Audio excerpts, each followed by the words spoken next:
गरीब मुस्लिम बहू ने बनाई हिंदू ससुराल में रमजान इफ्तारी। हर हर महादेव, जय हो महाकाल। आरती संपन्न हुई माँ, ये लीजिए प्रसाद लीजिए। हर हर महादेव, वाह बहू, आज क्या तूने आरती करवाई, दिल खुश हो गया। महादेव के घर आकर दिल कब खुश नहीं होता है माँ। सोनाली और भावना आरती के बाद ऐसे ही प्रसाद वगैरह घर आए लोगों को भी देने लगी और कुछ देर बाद सभी लोग वहां से चले गए। सोनाली भावना की बहू थी। भावना एक हिंदू औरत थी जो भगवान के प्रति काफी श्रद्धा रखती थी। उसके घर में सभी काफी श्रद्धालु थे और उसके घर का माहौल काफी धार्मिक था। सब कुछ उनकी जिंदगी में अच्छा ही चल रहा था। जी बाबा, अच्छा, सच में? मैं ये खुशखबरी माँ को सुनाती हूँ। सोनाली ने भावना को फोन दिया। भावना और सोनाली फोन पर बात करके खुश होने लगी। देखा सोनाली, मैंने कहा था ना कि अगर हम भगवान का नाम लेंगे और इस बात को दिल में रखकर पूजा करवाएंगे तो हमारी पूजा जरूर सुनी जाएगी। आ गई ना खुशखबरी, तेरे ससुर जी को नई दुकान मिल गई। वो तो है माँ, तो क्या इस खुशी में घर में कल एक हवन रखवा लिया जाए? दोनों सास बहू हवन करवाने की बात करने लगी कि तभी उन्हें किसी ने आवाज दी। माँ। अमित बेटा, तू? क्या बात है? और ये इस कदर पर्दे नशीन लड़की कौन है? माँ, मुझे अंदर आने दो, मैं सब कुछ बता दूंगा। अमित के बोलने पर उसकी माँ ने उसे घर में बुला लिया और दरवाजे वगैरह बंद कर दिए और सभी बैठ गए। अमित अपने साथ एक मुस्लिम लड़की को लेकर आया था जिसे देखकर किसी की समझ में नहीं आ रहा था कि चल क्या रहा है। देवर जी, कौन है ये लड़की? और देखने से तो ये हिंदू भी नहीं लग रही है। अब मैं बस आपको क्या बताऊं, पता नहीं आपको कैसा लगेगा ये सुनने के बाद, लेकिन माँ, ये हिना है और मैंने इससे शादी कर ली है और ये मुस्लिम है। अमित के इतना बोलते ही सोनाली और भावना के मानो पांव तले जमीन ही खिसक गई। बेटा, तू ये क्या बोल रहा है? ये मुस्लिम लड़की तेरी पत्नी कैसे हो सकती है? देवर जी, कोई नशा वशा कर लिया क्या आपने? एक मुस्लिम से कैसे? मैं जानता हूँ माँ कि आपको बहुत ज्यादा अजीब लग रहा होगा, लेकिन माँ, भाभी, ये सब बस मैंने हिना को बचाने के लिए किया है।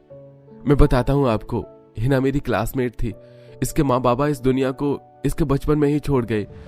इसके बाद हिना को उसके चाचा और चाची ने पाला। हिना मेरी शहजादी, मान जाना, वो लड़का बहुत अच्छा है, अमीर भी है। अगर तू उससे निकाह करेगी ना तो तेरी चाची को और मुझे, हम दोनों को भी बहुत फायदा होगा। वो तुझसे किसी भी हाल में निकाह करना चाहता है, तू हाँ कर दे तो मैं बात को पक्की कर दूंगा। चाचा जी, मैं जानती हूँ कि मैं आपके ऊपर शुरू से बोझ बनकर रह रही हूँ। आपका एहसान है जो मेरे अम्मी अब्बू के जाने के बाद आपने मुझे पाला, लेकिन चाचा, यूँ आपके इस लालच को भरने के लिए मैं अपनी जिंदगी तो बर्बाद नहीं कर सकती हूँ ना। वो लड़का मेरी उम्र का नहीं है चाचा, वो आपसे भी बड़ी उम्र का है, एक ज़ईफ है। तेरे सामने तो कितनी भी देर अपनी मत मारते रहो, लेकिन वो कहते हैं ना कि कुत्ते की दुम टेढ़ी की टेढ़ी रहती है, वही तेरा भी हिसाब है। तेरे कुछ समझ नहीं आता। जो भी है, अब हम तुझसे तेरी रजा मांग ही नहीं रहे। अब तू राजी या गैर राजी, लेकिन तेरा निकाह तो अब सलीम भाई साहब से ही होगा। चाची जी, नहीं नहीं चाची।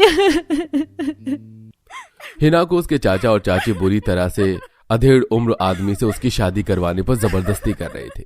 हिना अपनी जिंदगी को ऐसे बर्बाद होता नहीं देखना चाहती थी, जिसकी वजह से वो इस मुसीबत से खुद को बचाने के बारे में सोचने लगी। मेरी तो समझ में नहीं आ रहा कि मैं क्या करूं, कैसे बाहर आऊं इस परेशानी से। घर से भी नहीं भाग सकती हूँ क्योंकि इस दुनिया में मेरा है ही कौन।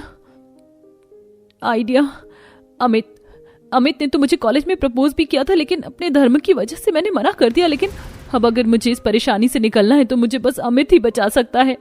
हिना ने ऐसे बोलकर अमित को फोन मिलाया और सारी बातों से बताई। वहीं हिना के चाचा और चाची किसी भी कीमत पर उसकी शादी करवाना चाहते थे, जिसकी वजह से उन्होंने बिना हिना को बताए अगले दिन उसके निकाह के दिन की तारीख तय कर दी। अगले दिन, चाची, आप मुझे ऐसे सजा क्यों रही हो? तेरा निकाह होगा ना आज, इसीलिए। क्या? मेरा निकाह? चाची, लेकिन मैं तेरी एक नहीं सुनूंगी। तो अच्छा होगा तू मेरी मान कर चले।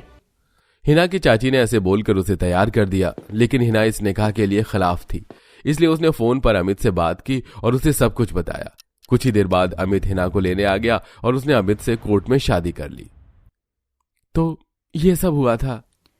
अच्छा, पहले तो तुमने धर्म की वजह से मेरे देवर को ठुकरा दिया था, लेकिन अब जब तुम खुद मुसीबत में पड़ी तो तुम्हें हमारी याद आ गई। चेहरा तो दिखाओ अपना। सोनाली ने ऐसे बोलकर गुस्से में हिना के चेहरे से नकाब हटा दिया। हिना का चेहरा देखकर सोनाली यूं ही रह गई। हिना बेहद ही खूबसूरत लड़की थी। चांदी से चमकता हुआ उसका रंग था और साथ ही उसकी कत्थई कत्थई आंखें बहुत ही सुंदर थी। हे भगवान, अमित, क्या नाम बताया तूने? ये तो बहुत ही सुंदर है। हाँ माँ, हिना बहुत ज्यादा खूबसूरत है। माँ, अब आप बताइए कि आपका क्या फैसला है? मेरा फैसला? देख अमित, अब जब तूने कोर्ट में इससे शादी कर ही ली है तो फिर अब क्या हो सकता है। अब हिना ही तेरी पत्नी है। भावना की बात सुनकर उसकी बहू सोनाली बस उसे यूं ही देखती रह गई।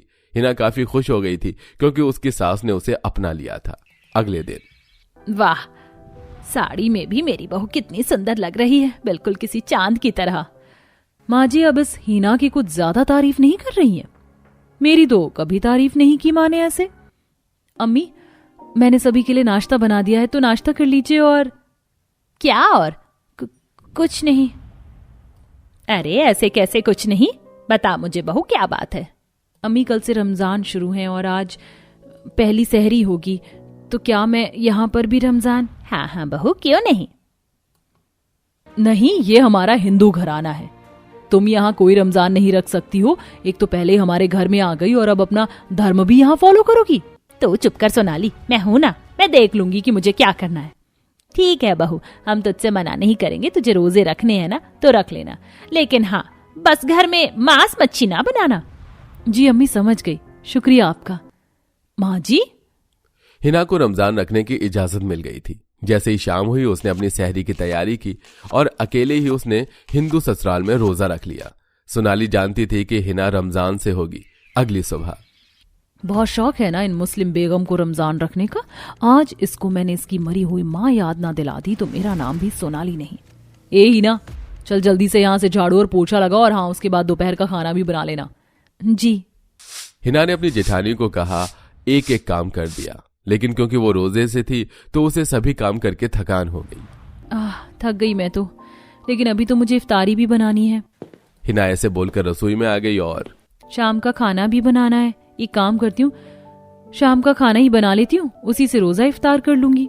हिना ने ऐसे बोलकर रोटियां और सब्जी ही बना ली और उसके साथ रोजे के लिए उसने दाल भी बनाई।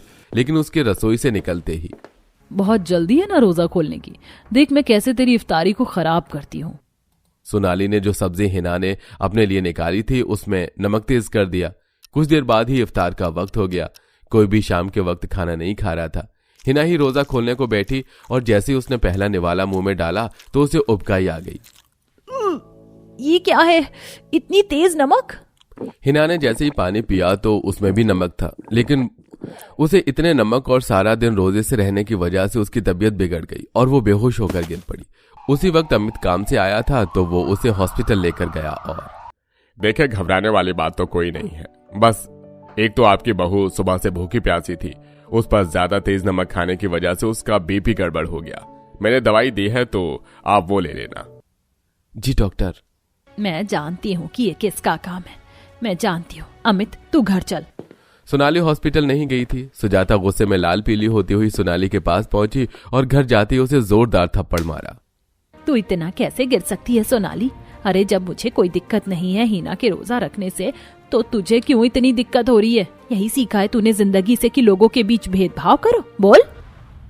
माँ जी, मैं तो, तेरी वजह से उसकी तबीयत खराब हो गई, इस बात पर भगवान जी खुश होंगे? अरे इबादत तो इबादत है, हो तो वो उस ऊपर वाले के लिए ही रही है। सुजाता ने ऐसे ही अपनी बहू सोनाली को बहुत बातें सुनाई और फिर, इतनी गिरी हुई मेरी बहू नहीं हो सकती, निकल जा तू मेरे घर से सोनाली। माँ जी ऐसे मत बोलिए, दीदी को माफ कर दीजिए ना, ऐसा हो जाता है, नफरत इंसान को ऐसा करने पर मजबूर कर देती है। लेकिन अम्मी, हम सब तो दीदी से प्यार करते हैं ना, तो आप उन्हें माफ कर दीजिए।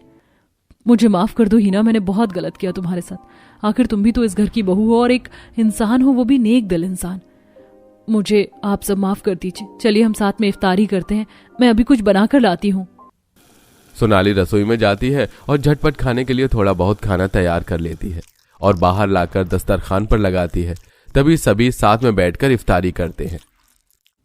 जब से जमीन के नीचे की रसोई मुझे मिली है तब से तो मुसीबत ही मेरे गले पड़ गई है। वहाँ ऊपर जेठानी जी आराम से रसोई में खाना बना रही है और मैं यहाँ जमीन के नीचे की वेजिटेरियन रसोई संभाल रही हूँ। कितनी अच्छी खुशबू आ रही है चिकन की। आज तो सभी उंगलियां चाटते रह जाएंगे और मेरी तारीफ करते हुए नहीं थकेंगे। आखिर ऐसी क्या वजह है कि देवरानी जमीन के नीचे अपनी छोटी सी रसोई में वेजिटेरियन खाना बना रही है, तो वहीं बड़े ही आराम से जेठानी जमीन के ऊपर रसोई में नॉनवेज बना रही है। आइए जानने के लिए चलते हैं कहानी में। अरे बेटा, ये बर्तन, अलमारी, सोफा ये सब बेकार हो चुके हैं। बहुत जल्दी घर में बहू आने वाली, इसलिए तू ये सारा कबाड़ा जमीन के नीचे वाले घर में रखवा दे। ये सही फैसला लिया माँ, अपने जमीन के नीचे वाला घर ऐसे ही खाली पड़ा रहता है, घर का कबाड़ा उसी में रख दो। अच्छा ठीक है, मैं रखवा देता हूँ, पर ये बर्तन जैसी छोटी मोटी चीज आप सब ले चलो। इस तरह दोनों सास बहू खराब बर्तन गैस चूल्हा लेकर जमीन के नीचे वाले घर में जाती हैं और रसोई में रख देती हैं। तो वहीं विशाल कुछ आदमियों के साथ मिलकर सोफा, अलमारी जैसी भारी चीजें जमीन के नीचे रखवाता है। और इसी तरह कुछ दिन बीत जाते हैं और बहुत जल्द विशाल की शादी गरिमा से हो जाती है। बहू, आज तुम्हारी पहली रसोई है तो तुम खाने में ऑमलेट, चिकन टिक्का और बिरयानी बना लेना। ईयू, माँ जी, आप लोगों को विशाल ने बताया नहीं क्या कि मैं वेजिटेरियन हूँ? और अब तो विशाल जी ने भी छोड़ दिया नॉनवेज खाना। ये मैं क्या सुन रही हूँ माँ जी? भाभी, आप बिल्कुल सही सुन रही हैं। मैंने गरिमा के लिए नॉनवेज खाना छोड़ दिया है। पर बहू, हमें तो नॉनवेज खाने की आदत है। हमारे घर में तो 3 टाइम नॉनवेज बनता है। पर कोई बात नहीं, अगर तू नॉनवेज नहीं खाती तो जिस दिन हमारे घर में वेजिटेरियन बनेगा उस दिन हम तेरी पहली रसोई करवा देंगे। क्योंकि गरिमा वेजिटेरियन थी, इसलिए शोभा उस दिन उसकी पहली रसोई नहीं करवाती और पूरा परिवार नॉनवेज बनाकर खाता है। तो वहीं गरिमा अपने कमरे में बैठी होती है। इसी तरह पूरा दिन बीत जाता है और शाम को विशाल गरिमा के लिए कुछ खाने के लिए लाता है। अब इसी तरह कुछ दिन बीत जाते हैं और एक दिन, देवरानी जी, कभी हमारे साथ भी बैठकर खाना खा लो। नहीं जेठानी जी, मैं आप लोगों के साथ खाना नहीं खा पाऊंगी। नॉनवेज देखकर मेरा मन मचलता है और यहाँ कितनी बदबू आ रही है। आप मुझसे थोड़ा दूर खड़े होकर बात कीजिए। लगता है आज आपने फिश बनाई है। तुम तो ऐसे कर रही हो जैसे कि मैं कोई अछूत हूँ। माफ करना दीदी, पर मेरे कहने का ये मतलब नहीं था। निधि मुंह बनाकर वहां से चली जाती है। अब इसी तरह कुछ दिन बीत जाते हैं और एक दिन, बहू, आज हम खाने में कुछ वेजिटेरियन खाने की सोच रहे हैं, इसलिए तू रसोई में कुछ खाना बना ले। इस तरह आज तेरी पहली रसोई भी हो जाएगी। क्या आज वेजिटेरियन बनेगा? निधि भाभी, आप मेरे लिए ऑमलेट बना देना, मैं पूरा वेजिटेरियन खाना नहीं खा सकती। हाँ, क्यों नहीं, चलो देवरानी जी, आज साथ में खाना बनाते हैं। अपनी सास के कहने पर गरिमा अपनी जेठानी के साथ रसोई में जाती है और रसोई में घुसते ही उसे बदबू आती है, पर फिर भी वो अपना मुंह दबाकर खाना बनाने की तैयारी करती है। और वो देखती है कि फ्रिज में अंडे और फ्राई की हुई मछलियां रखी हैं, जिसे देख गरिमा को उल्टी होने लगती है और वो जल्दी वॉशरूम में जाकर उल्टियां करती है। ये भगवान, कैसा परिवार है, इन्होंने तो फ्रिज तक को नहीं छोड़ा। अगर कभी इनके घर में कोई साधु संत आ जाए तो ये उनको एक गिलास पानी भी नहीं दे सकते। कैसे खाऊंगी मैं इनके बर्तन में खाना? परेशान होकर गरिमा अपने कमरे में चली जाती है और कुछ देर बाद निधि वहां आती है। गरिमा, अगर तुम्हें काम नहीं करना तो मत करो, पर जाने से पहले बता तो देती। यहाँ कमरे में आकर लेट गई हो। दीदी माफ करना, पर मुझसे उस रसोई में काम नहीं होगा। आप लोगों ने फ्रिज में भी नॉनवेज रखा हुआ है और वेज बनाने के लिए भी अलग से कोई बर्तन नहीं है। मैं अपने लिए किस में खाना बनाऊं? गरिमा, बहानेबाजी कम करो। बर्तनों में खाना लगा नहीं रहता, सारे बर्तन साफ हैं। माफ करो दीदी, मेरी बस की नहीं है। क्या हुआ भाभी, आप इतनी नाराज क्यों हो रही हो? नाराज नहीं हूँ तो और क्या करूँ? खुद तो नॉनवेज खाती नहीं है, तुम्हें भी वेजिटेरियन बना दिया। और एक बात बताओ, तुम भी तो अब वेजिटेरियन हो। जब तुम हमारे साथ खा सकते हो तो इसे क्या दिक्कत है? भाभी, जो नॉनवेज नहीं खाता उसके लिए ये सब बर्दाश्त कर पाना थोड़ा मुश्किल होता है। पर गरिमा, तुम फिक्र मत करो, मैंने इसका उपाय निकाल लिया है। अब से तुम जमीन के नीचे अपनी रसोई में हम दोनों के लिए खाना बनाना। देवर जी, आप तो अपनी बीवी के गुलाम ही बन गए हैं। बिना माँ जी से इजाजत लिए नीचे का घर अपनी बीवी को दे रहे हैं। भाभी, नीचे का घर खाली ही तो रहता है और मैं माँ से बात कर लूंगा, वो मना नहीं करेंगी।